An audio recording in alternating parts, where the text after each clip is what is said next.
উদ্যোক্তা মানে অনেক ফ্রিডম। হুম। ইচ্ছামতো মানে ইচ্ছামতো যাইতে পারবো, এটা করতে পারবো, ওইটা ফ্রিডম করতে কেমনে পারবো। হবে যদি সব কাজগুলো আপনি করেন? ওটাই তো। আপনার ফ্রিডম একদম। পাবেন যদি if you hire the right team, আপনার কেপিআই সেট করা আছে, বিজনেসটা স্ট্রাকচারড আছে। স্ট্রাকচারই নাই, আপনি সব কাজ নিজে করতে চান। তারপরে আপনি কেমনে ফ্রিডম পাবেন? ইভেনচুয়ালি মানে এটা যে ডে 1 থেকে ধরেন চাকরি থেকে আসলে মানুষজন উদ্যোক্তা হইতে চায় কেন? মানে ওইটাতে আমার মনে হচ্ছে আমাদের বাংলাদেশে আমার আমার মনে হয় যে অনেক মানে ভুল ধারণা। হুম, যে বলা হয় যে চাকরিতে তোমার অন্য কারো আন্ডারে থাকতে হবে, অন্য কারো কথা শুনতে হবে। উদ্যোক্তা হইলে এগুলা নাই, হুম। তুমি খুব ফ্রিডম।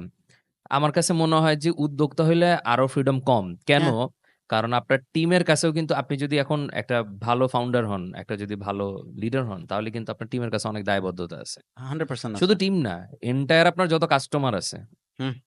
হ্যাঁ? আপনার ফ্যামিলি, কাস্টমার, আপনার টিম, হ্যাঁ? রাইট, মানে ইনভেস্টর, হ্যাঁ, আপনার পার্টনার, সবার কাছে, সবকিছুই। সব কাছে আপনাকে আনসারেবল হইতে হবে। হ্যাঁ, আর ওই যদি চাকরি করেন খালি আপনার বসের কাছে আনসারেবল হইতে হবে।